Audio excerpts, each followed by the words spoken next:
Chers spéculateurs, bonjour et bienvenue dans cette vidéo hebdo du samedi. Alors, depuis 2 semaines, on a l'euro qui se fait littéralement déboîter. C'est un carnage. C'est pas comme si ça sortait du chapeau. C'est pas le lapin qui sort du chapeau. Ça fait quand même pas mal de temps qu'on en parle de cette situation. On est dans la séquence d'accélération et vous allez voir que ça a des conséquences. Ça a des conséquences sur l'or coté en euros, ça a des conséquences sur les actions européennes, notamment le DAX et le CAC 40. Il y a un espèce d'effet qui se coule qui est en train de se faire sur ces indices boursiers.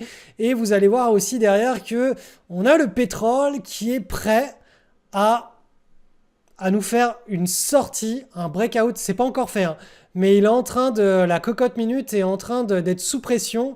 Et le moment où ça va se mettre en place, bah voilà, on va se retrouver dans une situation où une nouvelle vague inflationniste devrait se mettre en place, des taux d'intérêt qui devraient à nouveau s'envoler, et une situation qui pourrait peser sur les marchés financiers, notamment les marchés actions, et qui pourrait éventuellement engendrer une consolidation un petit peu plus longue que ce que les graphes peuvent nous montrer actuellement. Donc ça, je vais en parler dans la dernière partie de la vidéo. Je vais vous montrer que pour le moment, on n'y est pas dans cette situation. Mais le fait que le pétrole soit là, prêt à breaker par le haut, ça pourrait nous amener dans une situation où la consolidation sur le marché américain notamment dure un petit peu plus longtemps que ce que nous montrent les graphes à court terme pour le moment. Bref, c'est parti, vous comprendrez mieux avec des graphes sous les yeux. Allez, analyse du Bitcoin. Donc là, ce mois-ci, tout comme le mois dernier, on est toujours en train de digérer la hausse du mois de novembre. Donc décembre, pause. Janvier, bon, on n'est que le 11 janvier, mais on est toujours en pause. Et vous voyez qu'on a toujours pas mal d'amplitude à aller chercher en termes en termes de hauteur, en termes de temps. Pour coller à ce qui s'est passé déjà dans le passé, on a encore pas mal de marge. Donc ce bull market devrait encore durer probablement jusqu'à l'été 2025 à minima. Donc là, pour le coup, je vais faire un petit zoom pour aller voir ce qui se passe. Et on voit clairement que cette période de consolidation, elle est contenue entre deux zones. Donc la zone basse ici, allez, on peut la définir parce que vous voyez que là, on a été touché 2 fois la semaine précédente et cette semaine, ce niveau-là. Donc là, on a clairement une zone de support de créer. Donc l'idée maintenant, c'est de voir où se trouve exactement la résistance. Est-ce qu'elle est là, là, là? Donc il va falloir qu'il y ait une partie de ping-pong entre les deux zones et que la volatilité se resserre pour que ensuite on puisse libérer un nouveau mouvement bien directionnel. Donc si je vous passe ça en journalier sur le BTC, on était resté il y a 2 semaines sur cette vidéo où je vous expliquais si on casse le pivot ici, potentiellement on va aller chercher le haut du range. On a cassé, on n'a pas été chercher le haut du range, on est revenu tester. Donc là tout simplement on a un double test ici et ici de ce support. Donc là l'idée, moi, l'image mentale en tout cas que j'ai, c'est tout simplement quelque chose qui ressemble à ça. Hop. Et hop. Donc toujours cette logique d'une grande tasse avec une anse, contraction de la volatilité, breakout et on repart. Donc ça, c'est sur le BTC. On va aller voir maintenant sur l'Ether. Donc l'ETH, exactement pareil. Le scénario est identique. Il y avait le petit pivot, on s'était quitté là-dessus, on a breaké. Là, on s'attendait à ce qu'on aille chercher beaucoup plus haut pour faire le premier creux de la grande tasse séance. On est revenu en bas, ça veut tout simplement dire que le grand creux de la tasse séance est plus long dans le temps. Donc au lieu qu'il fasse ça, on a plutôt quelque chose qui devrait faire ça, si le support tient bien entendu. Hop. Donc voilà, ça c'est l'image mentale que j'ai maintenant pour l'Ether. Pourquoi est-ce que je reste entre guillemets sur des images mentales haussières? Comme je vous l'ai montré sur le... Là on est sur du journalier. Comme je vous l'ai montré sur le BTC, l'Ether en mensuel est dans une structure de grands wedges, de grands biseaux haussiers. Donc on a eu une vague haussière, une deuxième vague haussière et là on est sur la troisième grande vague de hausse impulsive, une vague impulsive, deux vagues impulsives, troisième grande vague impulsive qui pourrait nous amener sur ces niveaux-là. Donc là, vous voyez qu'on a cette grande tasse et cette anse. Et au sein de cette anse, on a à nouveau une tasse et une anse en formation. Et au sein de cette tasse et anse, là, ce coin-là, c'est ce que je vous ai montré en journalier. C'est ce qu'on est en train de construire ici. Tac, tac. Donc mensuel. Ce que vous voyez ici sur les deux barres baissières, ici, les 2 mois baissiers, où on est vraiment à l'aube, hein, à l'aube de cette grande séance, de la grande cassure. Là, ici, en mensuel, le moment où on casse ça, on peut libérer quelque chose qui va très haut, très loin, très fort avec un x5. Donc là, si on zoome, on est vraiment sur la zone en journalier. Hein, on voit vraiment que c'est cette figure-là qui va être décisive. Si cette figure-là tient, ce que je vous ai dessiné si ça tient, le moment où on aura un breakout ici sur les terres, on aura potentiellement un grand bull market, une grande vague impulsive qui pourra se mettre en place. Donc en hebdo, c'est exactement la même histoire. Hein. On a ici la grande tasse en formation et lance qui pourrait se mettre en place. Donc je vais vous redessiner ça. La tasse et lance. Donc voilà, pour l'Ethereum, qu'est-ce qu'on peut faire? On peut aller regarder ce qui se passe sur XRP. Donc sur le Ripple en mensuel, sur le XRP, excusez-moi, pour le XRP en mensuel, je vous rappelle qu'on a cassé cet énorme triangle symétrique, boum. Quand on regarde les mouvements passés du Ripple, à savoir des hausses absolument extraordinaires, ce mouvement-là, où personne ne voulait y croire, enfin en tout cas tous les détracteurs, personne ne voulait y croire parmi les détracteurs, il est arrivé. Il est là, il faut faire avec. Maintenant les gars, le problème maintenant c'est est-ce que vous allez croire ou pas au deuxième mouvement qui peut se mettre en place. Là on est sur une résistance historique, on est sur un ATH. C'est normal qu'on digère là la hausse sur cet ATH, surtout que l'ensemble du marché des cryptos est à l'arrêt. Donc là l'idée c'est si ici la consolidation relance un breakout, est-ce que vous allez y croire ou pas? Est-ce que vous allez prendre ou pas ce breakout pour aller jouer une nouvelle grande vague de hausse? Ça, chacun fait ce qu'il veut avec ses sous-sous. En tout cas, moi, c'est le scénario que je privilégie. Donc, je vais vous passer ça en hebdomadaire. Donc, je vous rappelle, on est sur la zone d'ATH.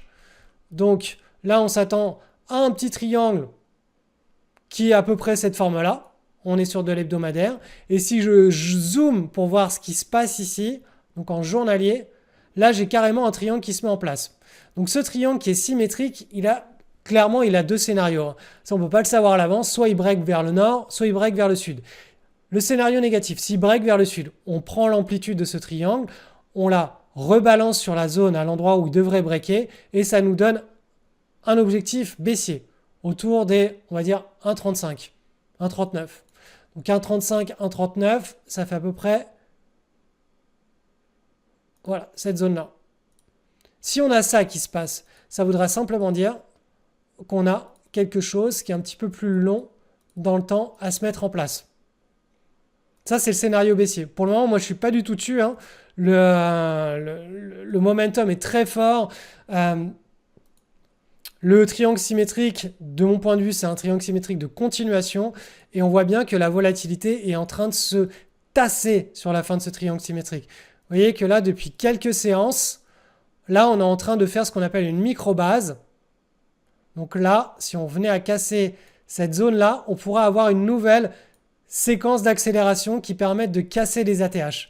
Donc là, clairement, au cours de cette semaine, enfin de la semaine prochaine ou de la semaine d'après, si on venait à casser ce triangle, on pourrait avoir une nouvelle séquence d'accélération qui permettent de casser les ATH et de directement partir beaucoup plus haut.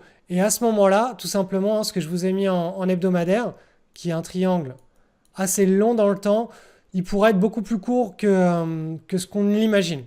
Donc voilà, c'est pour ça que d'habitude, je ne vous fais pas du tout de suivi en journalier. Mais bon, là, clairement, c'est quand même assez croustillant et la dynamique est très très belle en journalier. Il n'y a pas trop de faux signaux. C'est propre, on a un magnifique momentum. Donc voilà. L'Académie Crypto Surfer édition 2025 est toujours ouverte. Donc si vous souhaitez être accompagné pour surfer sur les opportunités de ce nouveau bull market, je vous invite à cliquer sur le lien qui se trouve en description de cette vidéo.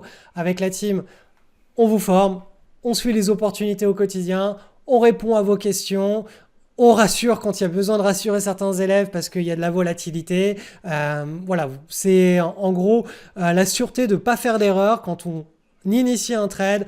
on ne fera pas d'erreur sur son point d'entrée, son stop, comment est-ce qu'on suit la tendance, comment est-ce qu'on applique le plan de trade à la bonne psychologie de l'actif sur lequel on est positionné, parce que vous savez, ça peut aller très très vite, très très fort, et ce ne sera pas le même type de suivi de tendance que sur une situation où la crypto ne bouge pas vraiment.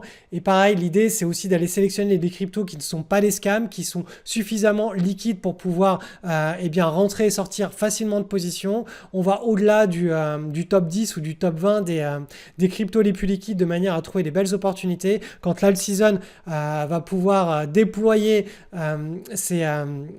toute sa splendeur, dans la Crypto Surfer Academy, c'est là où on va pouvoir vraiment s'exprimer.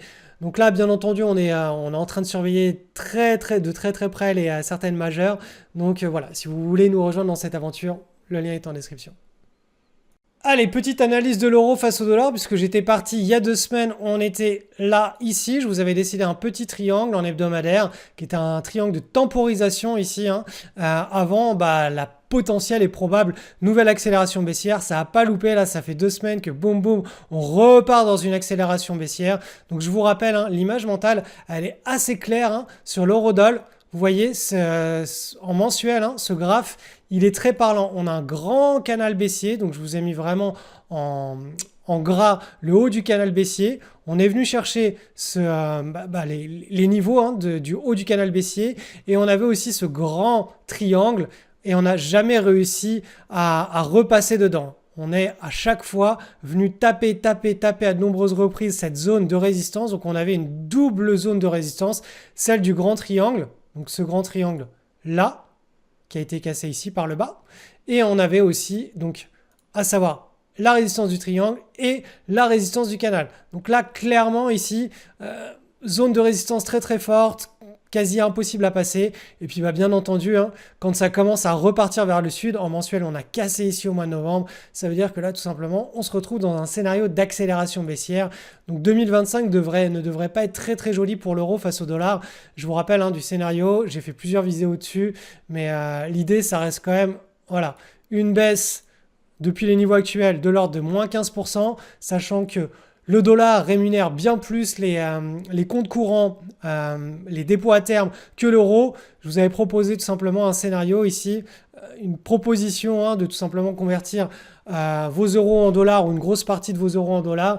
Et voilà, si vous voulez garder du cash, tout simplement le placer en ce qu'on appelle en dépôt à terme, donc soit sur des banques américaines qui sont sûres et solides, qui en général vous proposent des grosses garanties bancaires de l'ordre de 500 000 dollars par compte ouvert, ou tout simplement des bons du trésor, donc ce qu'on appelle des T-bills à court terme, entre 1 mois, 3 mois, voire 1 an. Ça vous permet d'avoir des rémunérations de l'ordre de 4, alors je les ai plus en tête les taux, ça dépend un petit peu de la semaine et du mois de l'année, mais entre 4,5 et 5,5%. Et si vous faites même appel à des banques qui sont à l'international et qui ont besoin de devises, voilà, vous pouvez avoir un point supplémentaire de rémunération par rapport aux taux en vigueur aux États-Unis. Donc, littéralement, si les taux en vigueur aux États-Unis sont à 4,5% sur 1 an de rémunération,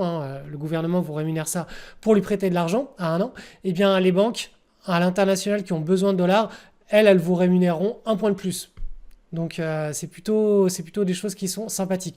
Donc bien entendu, ces banques-là, vous supportez le risque bancaire plutôt que le risque étatique, mais si la banque est solide, c'est quelque chose qui vaut vraiment la peine. Donc c'est le moment pour faire une petite image du dollar face à un panier de devises à l'international. Donc vous le voyez, le dollar en mensuel a breaké au cours du mois de décembre. Et là, au mois de janvier, on continue, on valide le break. Donc là, en l'occurrence, comme je vous l'avais déjà expliqué auparavant, quand on a vu ce break, on a quelque chose de l'ordre de, là pour le moment, plus 10% à aller chercher. À l'époque de la vidéo, je me rappelle, je parlais de plus 15% de hausse sur le dollar et moins 15% de baisse sur l'euro. Là, on se retrouve à peu près, voilà, autour de plus 10, plus 12% de potentiel de hausse sur le dollar. Du coup, on passe alors leur côté en dollars. Alors leur côté en dollars, on a une belle petite semaine de hausse. Vous voyez que ça fait 2 creux. Je vais vous les dessiner. Même 3 creux. 1, 2, 3. Alors moi j'estime plutôt que on a deux creux dans le sens où voilà, là on a été chercher le pivot, on est redescendu chercher la zone oblique du triangle, alors que si on prend ce creux là dans le compte, on n'a pas de touch en bas. Donc voilà, littéralement on a deux véritables creux, donc on a une grosse partie de la configuration qui est censée être déjà effectuée. Donc là, ce qui devrait nous manquer avant d'accéder à un nouveau mouvement assez directionnel et fort, c'est ce qu'on appelle une microbase. Donc la microbase, alors j'arrive pas à la dessiner avec ce truc. La microbase, c'est quelque chose qui va ressembler à ça. Et boum. Donc vous voyez, des fluctuations qui se resserrent autour du pivot. Donc on a les deux premiers creux, entre guillemets, volatiles, qui sont presque finalisés. Et là, ce qui va nous manquer, c'est la microbase pour qu'on ait vraiment une belle pattern mature, prête à accélérer et à nous donner eh bien, encore beaucoup de satisfaction pendant l'année 2025 sur l'or côté contre du dollar. Donc, vous l'avez compris, l'or est extrêmement bien orienté. Le dollar a beau monter, l'or reste très très fort face au dollar. Et bien entendu, je vais vous passer l'or contre l'euro. Vous l'avez vu, l'euro, ça fait 2 semaines qu'il est en train de baisser. Donc l'or, même s'il restait stable et que l'euro descend, l'or, mécaniquement, par le ratio de la paire, se met à monter. Donc là, on a le breakout qui a eu lieu cette semaine. Donc là, sur la paire or contre euro, on a le breakout avec un nouveau plus haut historique qui a été fait cette semaine. Donc l'or est censé être reparti dans un mouvement directionnel qui pourrait nous amener, voilà, ça nous fait, alors en pourcentage, il est où mon outil pourcentage? Voilà, une accélération de l'ordre de, allez, 15%, 10-15% au cours des prochains mois.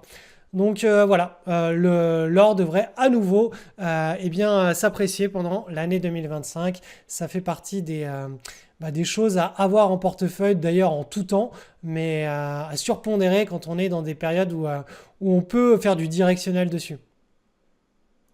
Le pétrole est quant à lui dans une configuration qui arrive à maturation. Donc on a ce magnifique triangle. Donc on est, je vous rappelle, depuis la vague inflationniste post-Covid, dans un grand cycle potentiellement inflationniste qui devrait durer 5-10 ans. Donc là, on a depuis l'année 2022 ici temporiser la vague d'inflation, mais bien entendu, c'est des choses qui avancent. Donc on fait un pas en avant, on se repose, on refait un nouveau pas en avant, on se repose. C'est comme ça que marchent les cycles. Donc là, on se repose, on voit que la sieste, elle est probablement bientôt terminée. Et la vraie problématique de cette sieste, c'est qu'il y a de fortes chances pour que le break, il se fasse à la hausse. Pourquoi? Parce que cycle inflationniste, tendance de fond haussière. Là, on a un triangle qui est symétrique et on voit que la zone de pivot commence à être très très très bien travaillée. Là, on a un premier creux, boum, pivot. Un deuxième creux, boum, pivot cette semaine. Donc là, si on commence à consolider ici au cours des 2-3 prochains mois et qu'on break vers le nord, attention à la pompe, ça devrait encore piquer davantage. Donc là, on devrait se retrouver à nouveau dans une vague d'impulsion sur le pétrole. Et grosso modo, ça veut simplement dire que l'ensemble des matières premières énergétiques et autres d'ailleurs, devraient se remettre à pumper. Et ce qui va à nouveau impacter très fortement le pouvoir d'achat des peuples occidentaux notamment, qui sont habitués à consommer toutes ces belles denrées qui coûtent de plus en plus cher. Analyse du SP500 avec une semaine de baisse. Donc on voit clairement qu'on est dans 1, 2, 3, 4 semaines de consolidation. On est en train d'aller chercher le bas de ce canal en pointillé. Peut-être que ce canal en pointillé, il faudra le réajuster comme ceci pour éventuellement avoir une autre zone de support si celui en pointillé venait à casser. Donc pour le moment, ce n'est pas le cas. Donc la logique que l'on garde à l'esprit pour le moment, c'est ici on a un potentiel point d'inflexion, une zone de support qui pourrait permettre à l'indice de rebondir et de latéraliser pendant quelques semaines avant de pouvoir repartir dans une dynamique haussière. Et si ce canal en pointillé venait à casser, il faudrait tout simplement en retracer un nouveau avec moins de momentum et qui puisse nous permettre de trouver une nouvelle zone de support. Dans tous les cas, voilà, on reste dans un bull market. Je vous repasse le graphe en mensuel. L'idée que l'on garde à l'esprit est celle-ci. On a cette magnifique séance qui a été cassée et on a nos objectifs en termes d'amplitude et de temps qui sont fixés sur l'année 2026. Et là, ce qui se passe au mois de décembre et mois de janvier, c'est des choses qui sont tout simplement normales. On a monté de manière très directionnelle ici pendant plusieurs mois. Donc là, si on venait à latéraliser ou baisser un petit peu pendant 1, 2, 3, 4, 5 mois, ce serait entre guillemets sain et bienvenu. Donc voilà l'idée, l'image mentale, toujours celle d'un beau bull market qui devrait durer plusieurs trimestres. Mais là, à l'heure actuelle, on est dans une période d'assainissement, de consolidation, de respiration. On a besoin de reprendre notre souffle. Donc ça, on ne sait jamais à l'avance quelle profondeur et quel temps ça va prendre. Simplement, tout ce que l'on peut conceptualiser à partir de notre scénario en mensuel, c'est que ça ne devrait pas durer plus de quelques mois et ça ne devrait pas être trop violent et trop volatile. Donc là, pour le moment, on est sur le scénario du moins volatile, du plus soft, à savoir on rejoint le bas de ce canal et ensuite on rebondit, mais bien entendu, cette petite consolidation peut se transformer en une plus grande consolidation, quelque chose qui pourrait faire ça. On n'y est pas, donc pour le moment, pas la peine de passer trop de temps là-dessus. Pour le moment, l'idée, c'est ici que ça va jouer. Allez, on part sur le Nasdaq qui est un petit peu plus volatile. Vous voyez que là, sur ce beau canal en pointillé, le bas du canal est beaucoup plus bas que sur le SP500. Donc, on a quand même une amplitude baissière un petit peu plus accentuée qui pourrait se produire au cours des 2, 3, 4 prochaines semaines sans que ça remette en question la belle dynamique de ce canal haussier. Donc, c'est ce qu'on va surveiller pour le moment. Voilà, la zone attendue et celle-ci. Et je vous rappelle que sur le Nasdaq, en mensuel, c'est à peu près la même histoire que sur l'SP500. Magnifique séance qui a été cassée pendant le mois de novembre 2023 et on est censé être dans un joli run haussier, hop là, qui devrait durer plusieurs trimestres jusqu'au courant de l'année 2026. Concernant l'Europe, le DAX, l'indice allemand, donc pareil, magnifique canal haussier en pointillé ici. Et là, cette semaine, on a fait une petite semaine de hausse. Donc voilà, on est en divergence avec les États-Unis là pour le coup. Donc on est en train d'effectuer le premier creux de cette consolidation sur le DAX. Donc clairement, le DAX pour le moment il tient bien le coup tout simplement parce que on l'a vu, l'euro est en train de s'affaiblir et ça c'est c'est quelque chose de bullish et de positif pour les entreprises européennes qui peuvent vendre à l'international. Donc voilà, le DAX est très bien, tient très bien le choc, lié notamment à la baisse de l'euro face au dollar. Si on va voir ce qui se passe sur le CAC 40, hop, donc le CAC 40, lui, il est dans cette séquence en double creux. Donc premier creux effectué, deuxième creux en cours de construction. Donc 1, 2, et vous voyez que dans ce deuxième creux, on a ce qu'on appelle là aussi un double creux. Donc le pivot, hop là, si je le mets exactement là, ça nous fait un premier creux, un deuxième creux. Donc c'est vraiment une histoire de fractal. On a un grand double creux et sur le deuxième creux, on a à nouveau un double creux, mais beaucoup plus court dans le temps.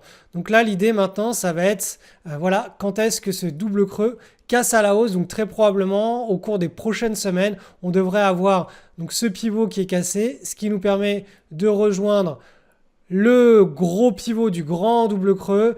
Et si ce grand pivot est cassé ici, on pourra aller chercher tout simplement l'objectif du grand double creux qui est juste, d'un point de vue chartiste, le report de la distance entre le pivot et la zone basse du double creux, donc la règle des balanciers.